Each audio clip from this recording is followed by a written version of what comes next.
अस्सलाम वालेकुम। Matrix space का चैप्टर नंबर 1 स्टार्ट करेंगे और उसमें सबसे पहले हम जो है वो मैट्रिक्स स्पेस की डेफिनेशन के बारे में देखते हैं। तो इसकी डेफिनेशन कुछ यूँ है कि अगर कैपिटल एक्स हमारे पास एक नॉन एम्प्टी सेट है और ये नॉन एम्प्टी सेट जो है वो सेट ऑफ रियल नंबर भी हो सकता है, set of integers, rational number, कोई भी सेट हो सकता है। तो इस नॉन एम्प्टी सेट पे अगर हम एक फंक्शन डिफाइन करें, यानी कि एक्स क्रॉस एक्स पे एक फंक्शन डिफाइन करें जिसकी रेंज जो है वो रियल नंबर है, तो इस फंक्शन को हम कहेंगे कि ये मीट्रिक है उस स्पेस के ऊपर, कैपिटल एक्स के ऊपर।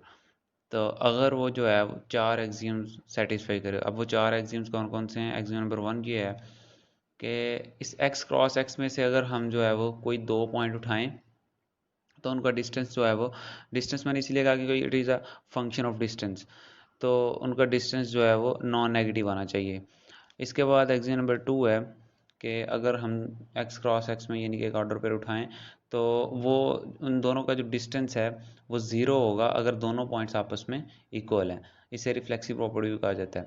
कंडीशन नंबर 3 ये है कि दोनों जो पॉइंट्स हैं अगर उन्हें इंटरचेंज कर दें तो कोई फ़र्क नहीं पड़ेगा, वो सेम रहेंगे, और इसे हम जो है वो सिमेट्रिक प्रॉपर्टी भी कहते हैं।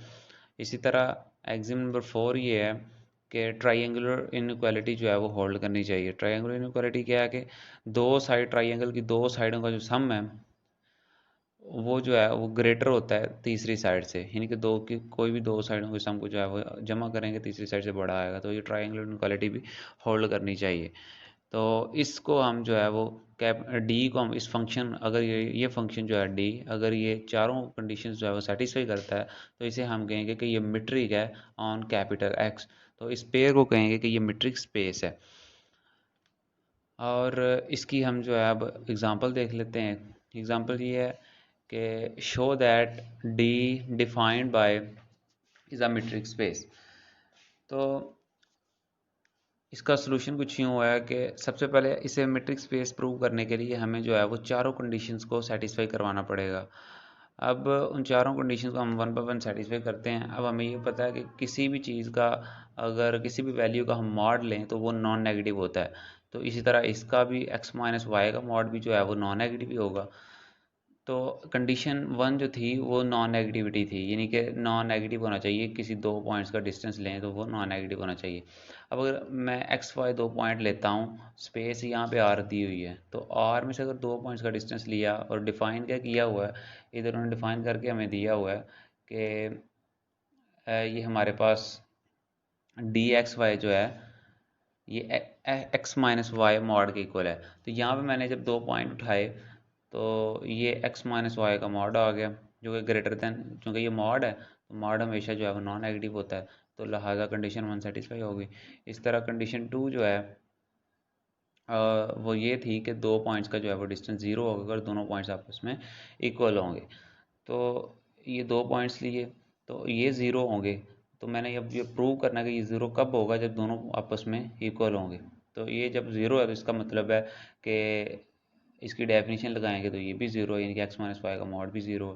तो अगर ये ज़ीरो है इसका मतलब है कि एक्स माइनस वाई यानी कि मॉड के अंदर वाला हिस्सा सारा ज़ीरो है। तो अंदर वाला हिस्सा तब भी सारा ज़ीरो होगा जब दोनों आपस में इक्वल होंगे, यानी कि दोनों आपस में इक्वल होंगे तो माइनस हो गए वो कैंसिल आउट हो गए, ज़ीरो हो जाएंगे। तो इसका मतलब है कि एक्स इक्वल्स टू वाई, यानी कि डी एक्स वाई ज़ीरो तब होगा जब एक्स जो है वो वाई के इक्वल होगा। इसी तरह कंडीशन कंडीशन नंबर 3, इसमें ये है कि अगर दो पॉइंट्स को इंटरचेंज करें तो वो कोई फ़र्क नहीं पड़ता।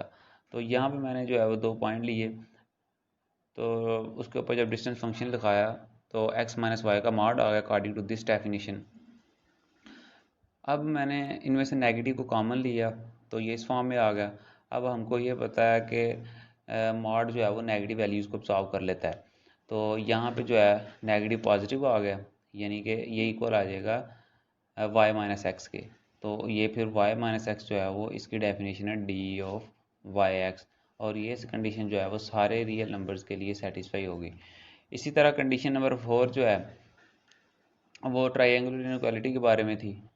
तो हमने यहाँ से आर क्रॉस आर में से जो है दो पॉइंट उठाए, एक्स और जेड, एक पॉइंट उठाया, इस पे हमने ट्राइंगुलर इनइक्वालिटी की जो कंडीशन है वो सेटिस्फाई करवानी है। तो यहाँ पे according to definition as given in the statement के D X Y equal to X minus Y का मार, तो वो मैंने डेफिनेशन लगाई। यहाँ पे मैंने जो है वो वाई को ऐड और सब्ट्रैक्ट कर दिया, क्योंकि मुझे ट्रायंगुलर इनइक्वालिटी की तरफ जाना है। तो जब मैंने ऐड और सब्ट्रैक्ट कर दिया तो बाय डेफिनेशन ऑफ मॉड हमारे पास इस फॉर्म में आ गया। ये मॉड की डेफिनेशन लगाई है कि दोनों को अगर अलग-अलग कर दें, ये कैलकुलस में हमने पढ़ा, तो ये हमारे पास इस फॉर्म में आ जाएगा।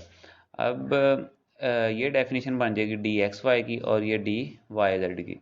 तो ये इस फॉर्म में आ गया, और ये कंडीशन सारे रियल नंबर के लिए, एक्स वाई कहाँ से हैं, सारे रियल नंबर्स के लिए जो है वो ये ट्रायंगुलर इनइक्वालिटी सेटिस्फाई होगी। इस तरह हमारे 4 एक्सियम्स जो हैं वो पूरे हो गए। तो इसका मतलब है जो गिवन फंक्शन दिया हुआ है वो हमारा मीट्रिक स्पेस है।